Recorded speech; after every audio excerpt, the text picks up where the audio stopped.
Yeah, hi. So I'm Javier. Quick one about me. Ooh, the picture's a bit small, sorry. Yeah, I'm 19 this year. I've been programming for about 4 or 5 years. Mainly I use Python because that's what I use a lot for CTFs. Yeah, those two pictures are us playing some CTFs. I also do some talks sometimes. Sometimes I just help out with talks. So top left is me helping out with Euro Python conference. That's the shirt I'm wearing right now. And yeah, I also just mess around in computer science in general. So I wrote a short article on how you can prove that people playing eeny, meeny, miny, mo is Turing complete. You can check that out if you want. But for the actual talk today, I'll be looking at specifically in Python, how overloading operators can oftentimes go wrong, and 3 common mistakes that I see a lot. So yeah, let's start. I'm not too sure where this audience is in terms of comfort level with Python, so I'll just start from all the way at the start with classes. So in Python, a class looks like this. So here we have an example class with some property and a function. And we can access that class property and yeah. And we can access the function, we don't have to call it. In Python, the functions are also objects. So that's you can do that without calling it. But when we call it, it works how we expect. Yeah. And we also have instance methods. So that's usually designated with the self parameter. And when we have an example, we can initialize the object. And then when we print it, for example, it looks like that. That's what an object is. And when we call the instance method, it also prints the same thing. So you can verify to yourself that it works how you'd expect it to. So how it works specifically is that the self method, parameter, is bound to the object that is called from. So example object.instance method is the same thing as example class.instance method of the example object. Yeah, that's just something to take note.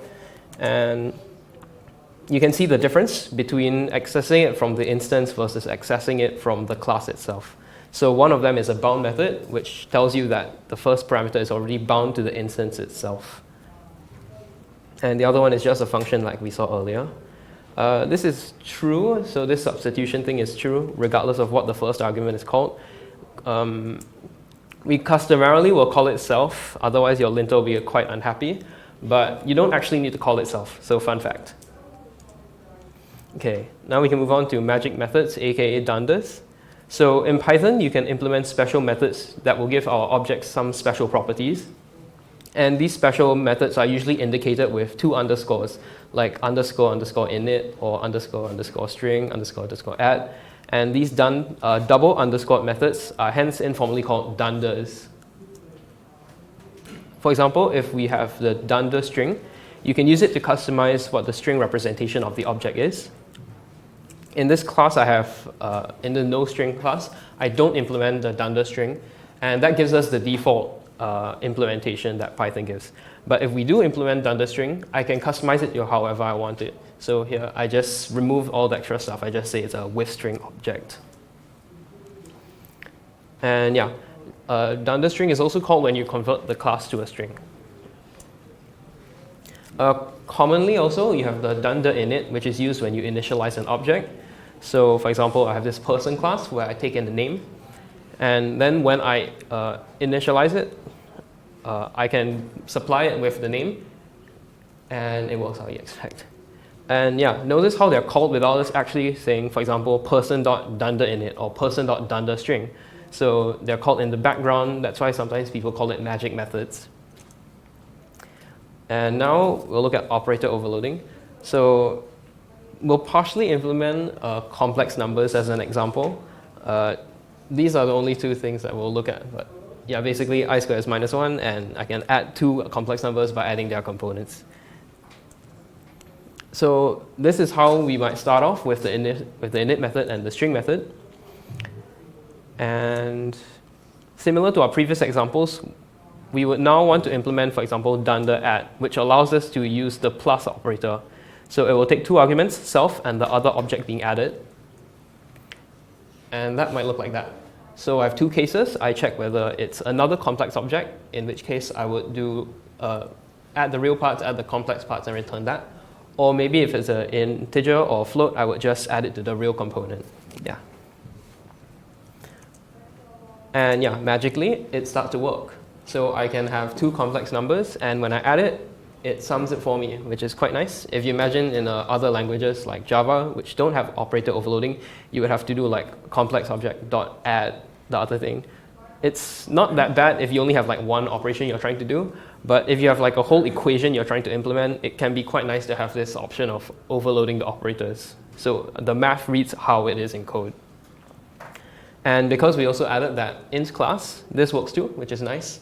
But can anyone predict what happens if I reverse it? So what if I do 1 plus z? Well, it actually says it's a type error. So what happened here? Well, the first thing to take note is that order matters. So a plus b roughly translates to a dunder at b. And that then translates to big A, which is the class dunder at ab, like we saw earlier. If you think about b plus a on the other hand, it actually becomes b dot dunder at ba. And this b class might not implement addition for type A. So the order will matter here. And it's a nice property to have because you don't want, for example, if I add a string to an integer, maybe I want one way to work but not the other way. Or, for example, string concatenation, it shouldn't work. A plus b wouldn't be b plus a. So Python will enforce that it should matter. But yeah, take note of that little star. We'll revisit that later. So the solution to this problem is that Python provides a reflected addition, the radd method. So it's called whenever you have other plus self, but other doesn't implement addition for self. So roughly it looks like this. We try a plus, when we do a plus b, it will first try a dunder at b. If that works, then we're done. But if that fails for a specific reason, then Python will try b radd a, which is the reflected addition. You swap the order. If that works, then we're good. If not, then it raises the type error. So previously, we did not implement radd, which is why it gave us a type error. So let's fix that. Yeah, I cheated a little bit because I mentioned earlier, Python functions are also objects. And in this case, addition a plus b is also b plus a. So in this case, it's fine. Yeah. So another fun fact, this is a nice shortcut you can do if your addition happens to work reversed. And yes, now it works. 1 plus z is the same as z plus 1, which is 2 plus 2i. That's nice. And maybe now we've implemented it correctly. So we have z plus an integer plus z, and it's all fine. But you know, scientific method, let's try something that we expect not to work. What happens if I do a z plus a string?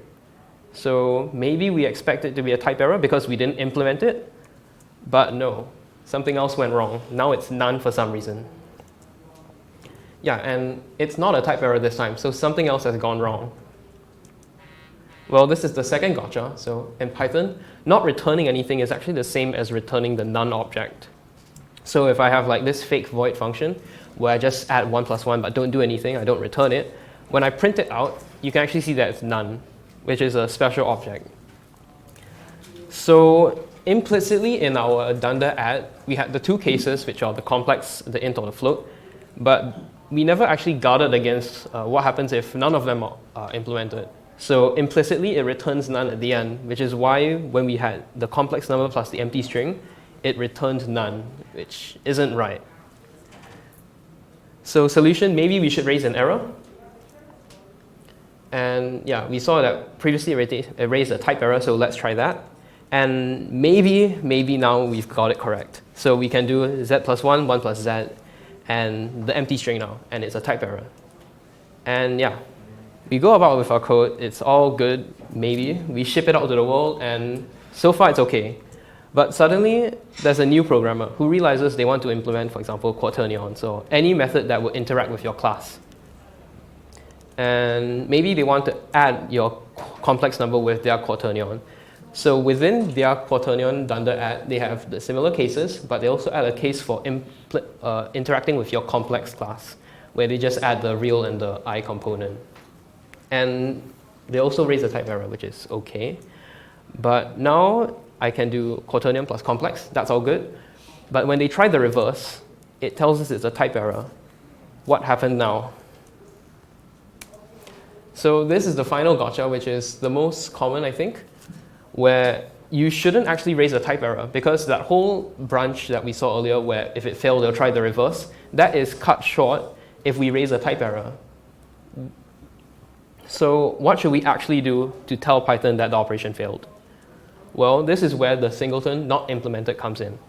When you want to tell Python that I don't know how to interact with this object, but maybe the other class does, that's when we use not implemented. Not implemented is how we tell Python that it failed, but not fully. So this, I promise, is the correct version of the diagram. A plus B will first try dunder A, dunder at B. If that's good, we're done. If it returns not implemented, then it will try radd. And if that's a success, it's good. But if it also returns not implemented, this is when it will raise type error for us. We shouldn't raise it by ourselves. And yeah, changing out raise type error for return not implemented, it will work as intended for real this time, no more gotchas. And Q plus Z and Z plus Q works the same. And yeah, again, we shouldn't raise it ourselves. Python will do it for us if both of them fail. 3 gotchas. Number 1, order matters. Use the reflected dunder if you need A plus B and B plus A, for example. Not returning anything is the same as returning none. So you should instead return not implemented at the end of your case. Roughly it says, I don't know how to handle this, but maybe the other object does. Let's ask the other object. And raising an exception prevents the reflected dunder, radd, rsub, whatever, from being attempted. So don't raise an error unless you really want to. And yeah, the diagram again in case you want it. And I don't know if we have time, but really quick footnotes. Not implemented is not the same as not implemented error. You might confuse the two, but not implemented is what we described earlier. It's the special singleton. Not implemented error is an error that can be raised to indicate that a feature is not implemented. But it's also used in, for example, an abstract parent class where you don't implement certain methods on purpose. You want the child to implement it. Number 2, comparison dunders are a bit tricky. So for A equals B, if A dunder equals B returns not implemented, it won't try, for example, like a REQ. The reflected equality is just equality again. So it will try B dunder equal A. And they don't actually need to return booleans, which is a bit of a weird choice. So that's what happens in, for example, NumPy. If you use NumPy, you might have an array that when you compare it against a single element, you get back another array of booleans where it does it element-wise. So only when you try to use it in an if statement, for example, will it then call a dunder bool, which will force it to be a boolean. But in this case, NumPy doesn't like that. It will tell you to use any or all instead of just having this raw array inside the if statement. Yeah. And yeah, also one of the many reasons you should use is none when you're checking for none rather than equals none, because that can happen. And yeah, that's all from me. I think we're on time. Slides will be uploaded there at my blog. Yeah, thank you.